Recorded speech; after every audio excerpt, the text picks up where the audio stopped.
Olha, hoje a gente vai mergulhar numa obra que mexe com a gente, sabe? É o Com Fé e Café, da Pé, do Silas Yacovi. Pensa num livro que é uma conversa bem profunda sobre a vida, sobre esperança e sobre aqueles pequenos rituais que de repente viram nossa âncora quando tudo parece estar desmoronando. E tudo começa com essa frase, que é o título do livro, Com Fé e Café, dá pé.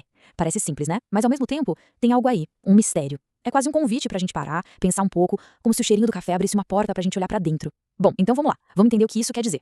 Então, pra gente entender de onde vem essa ideia, o coração de toda essa filosofia, a gente precisa voltar pra uma história. Uma história bem pessoal, que é a base de tudo no livro. E é uma história que começa assim, de repente, num dia em que a normalidade simplesmente se quebrou.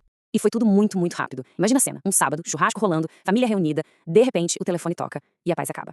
É uma corrida desesperada, fumaça, sirenes por todo lado. A notícia de que o pai dele estava gravemente ferido num incêndio. E aí, a parte mais difícil. Horas e horas de uma espera agonizante no hospital, sem saber de nada. E aí, no meio de toda essa angústia, vem a médica com essa frase, que é de gelar a espinha. Ele tem 100% de chance de melhorar e 100% de chance de morrer amanhã. Pensa nisso. É a incerteza total, absoluta. Não tinha garantia nenhuma, só a vida ali, por um fio. É exatamente nesse ponto, nesse vazio de qualquer certeza, que a história do livro realmente começa a tomar forma. E o que se faz diante de uma realidade tão brutal assim? Bom, foi aí que nasceu uma prática, um ritual diário que acabou virando a grande âncora da família no meio daquela tempestade toda, o ritual do café. A rotina era a seguinte: todo dia, o autor ia pro hospital e ouvia a verdade, nua e crua dos médicos. Depois, ele voltava para casa. E lá, com todo mundo reunido em volta de uma xícara de café, ele contava. Uma versão um pouco diferente. Uma versão com uma pequena melhora. Uma fagulha de esperança que ele mesmo não tinha certeza se existia. E aqui é crucial entender. Não era uma mentira para enganar. Era um ato de proteção, sabe? De empatia. Uma forma de blindar a família da dor mais bruta. E é exatamente esse ato que nos leva para uma distinção que é, assim, fundamental no livro. A diferença entre esperança e otimismo. Pensa bem, o otimismo é meio passivo, né? É aquela crença de que, tudo vai dar certo. Já a esperança é outra coisa. É uma escolha, um ato de coragem. Ela nasce justamente quando tá tudo escuro, não porque ignora a dor, mas porque decide agir apesar da dor. Ok, partindo dessa experiência tão forte, a narrativa do livro cresce. Ela sai da história pessoal e começa a explorar as lições maiores, mais universais, que a gente pode tirar dos momentos difíceis. E uma das primeiras grandes lições é essa aqui. A diferença entre dor e sofrimento. A dor, gente, é inevitável. Perder alguém, passar por uma crise, isso faz parte de viver. Agora, o sofrimento é a história que a gente conta pra gente mesmo sobre essa dor. É como a gente reage. E aí, nisso, a gente tem uma escolha. Essa citação resume perfeitamente a visão do livro. A dor não é vista como uma inimiga, mas como um catalisador, sabe? É aquilo que empurra a gente pra mudar, pra questionar o que a gente achava que sabia, pra se reinventar. No fundo, a dor pode ser a matéria-prima que visa a sabedoria.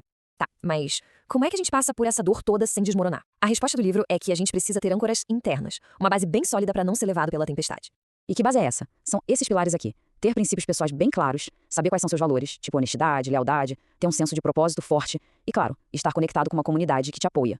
Porque quando o caos chega, são essas coisas que viram o nosso mapa, sabe? Elas guiam o que a gente faz. E a conexão com os outros lembra a gente de que ninguém precisa passar por isso sozinho. Então, beleza. A gente tem esperança, tem princípios. Isso é fundamental. Mas ainda falta uma coisa. Uma pecinha essencial. A ponte que liga a intenção e a realidade. E essa ponte é a ação. E aí a gente volta pra ela. A frase-chave, dá pé. É forte, é direto. E percebe, não é uma pergunta. É uma afirmação. É um comando. O livro ressignifica essa expressão. Dar pé vira um chamado para ação. É a ideia de que não adianta só ter fé, só esperar. Tem que arregaçar as mangas e fazer acontecer. A fé precisa de movimento para virar algo real. É a ação que pega a esperança, que é um sentimento, e transforma ela em algo concreto, palpável. E essa ideia de ação nos leva para o tema final do livro, que talvez seja o mais tocante de todos. A gente vai falar sobre como essas pequenas ações do dia a dia, esse dar pé constante, acabam construindo o nosso legado, o impacto que a gente deixa no mundo. Para ilustrar isso, o livro conta a história de um menino. Um dia, um professor chegou para ele e disse algo simples. Você tem um brilho especial, não perde isso. Uma frase, só uma frase, dita num momento de fragilidade, mas que ecoou pela vida inteira desse menino e moldou quem ele se tornou. É um gesto minúsculo com um impacto gigante. E tem outro exemplo também. Uma atendente de café que percebe uma senhora idosa, sozinha, meio ansiosa. E ela se aproxima com gentileza, com cuidado. Uma interação que podia não ser nada, mas que para aquela senhora transformou a ansiedade dela num momento de conexão, de calor humano. Mudou o dia dela. Então, a grande lição aqui é que legado não é coisa só pra herói de filme, pra gente famosa. Um legado de verdade tá ao alcance de todo mundo. Ele é construído na soma dos nossos pequenos gestos diários, sabe? No bom dia, na palavra de incentivo, na gentileza com o estranho.